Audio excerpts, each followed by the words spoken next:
তো গাইজ আপনারা দেখতে পাচ্ছেন আমার কাছে টেন্ডা F6 এর একটি রাউটার আছে। এই রাউটারের সুবিধাটা আপনাদের সাথে শেয়ার করছি। তাও আবার ১.৫ বছর পরে। এই রাউটারের সুবিধা অসুবিধাটা আপনাদেরকে বলবো। আর এই রাউটার দিয়ে মানে কতটা রেঞ্জ দেয়, কতটা কভারেজের মধ্যে চলে সেই সম্পর্কে আপনাদেরকে দেখাবো। আর আমার রাউটারটা যেহেতু ব্যবহার করছি আমার বাস্তব অভিজ্ঞতা আছে সেটাই আপনাদেরকে শেয়ার করব। তো এই রাউটারটা আপনারা ব বর্তমান প্রাইস ৳১৫০০-১৬০০ টাকায় পেয়ে যাবেন। আমি কিনেছিলাম ৳১৪৫০ দিয়ে। আর এই রাউটারে কতগুলা ফর্ম চলছে সেটা আপনাদেরকে আমি মোবাইলে একদম প্র্যাকটিক্যাল ভাবে মানে ডাইরেক্ট দেখিয়ে দেব। এটা আমার মুখের কথা না, আপনাদের দেখিয়ে দেব। খুব ভালোই চলে আর সেটাই দেখাচ্ছি আপনাদেরকে।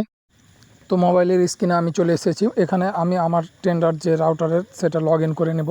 লগইন করার পরে আপনাদেরকে দেখাচ্ছি, এই যে আপনারা দেখতে পাচ্ছেন আমি জুম করে দেখাচ্ছি। অনলাইন ডিভাইস ৭টা মানে ৭টা ডিভাইস এখনও চলছে, বর্তমানে চলছে। আর আমি কানেক্ট করে রেখেছি ৯টা পর্যন্ত ম্যাক অ্যাড্রেস করে রেখেছি। আপনাদেরকে দেখাচ্ছি আমি। তো ৭টা ডিভাইস যে চলছেন ভালোই চলে। আমি ব্যবহার করছি 20 Mbps, ৬০০ টাকা মাসে লাগে। তো ৭টা মোবাইল ভালো চলে, কিন্তু যখন 10টা 11টা মানে 10টা পার হয়ে গেলে কিন্তু মানে মাঝে মধ্যে আটকে যায়। কিন্তু এই রাউটারের জন্য সবচেয়ে বেস্ট হলো 7টার নিচে।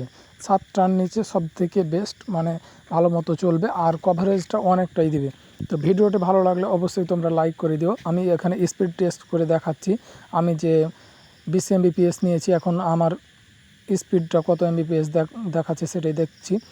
এখানে স্পিড দেখতে পাচ্ছ তোমরা 12 Mbps দেখাচ্ছে। আমি এটাকে আবার রিফ্রেশ করে দেখাচ্ছি যে মাঝে মধ্যে এটা 19 Mbps যায়, 20 Mbps যায়, 14 Mbps যায়, দেখতে পাচ্ছ তোমরা।